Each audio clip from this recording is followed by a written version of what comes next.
Leaks thinks her husband needs an attitude adjustment. NeNe slammed Gregg Leaks for the way he is coping as he battles on cancer. The Real Housewives of Atlanta star called her husband out on Twitter for being mean and grouchy. Get push notifications with news, features and more. Following you'll get the latest updates on this topic in your browser notifications. I would just think if I ever had cancer, I would see life so differently, she wrote. Not being mean, grouchy and evil for no real reason. But that's me. Pray for me.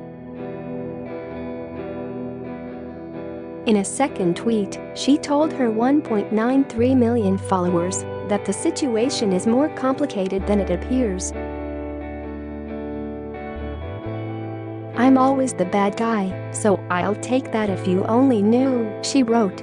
NeNe also expressed similar sentiments in the comments section of Gregg's Instagram after he posted a message to all my men about loving forgiveness. In since-deleted comments captured by the Shade Room, NeNe told Gregg to take his own advice. Well, you need to do everything you posted. Practice what you preach, she before adding, you need to pray for yourself. This mean, grouchy, evil stuff you pulling these days are not cool. NeNe previously opened up to people about caring for Gregg as he continues to fight cancer, admitting that it's not always easy. It's very hard to be a caretaker, she said.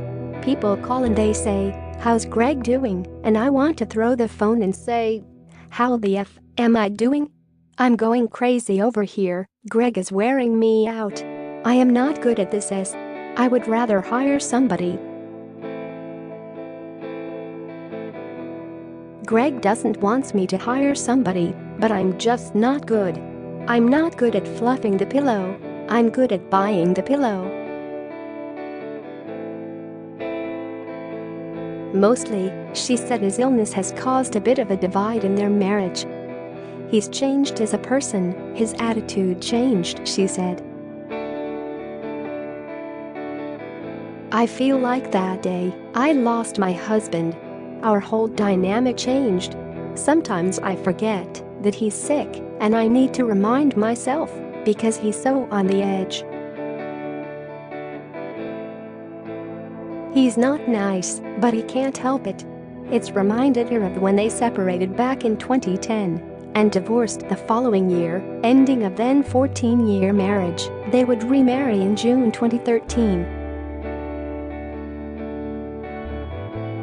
Back then, I would go upstairs at night and he would go downstairs to the basement, she said.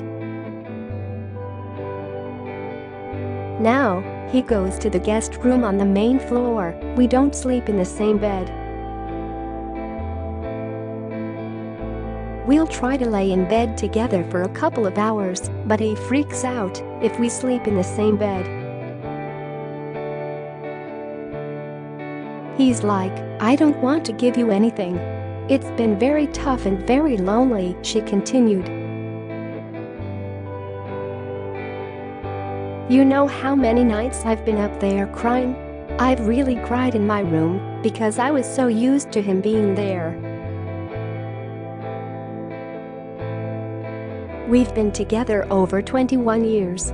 And when we first got married, we were so in love that we got a queen-sized bed and said we never wanted to sleep in anything bigger because we always wanted to be close to one another. And now he's on an entirely different floor.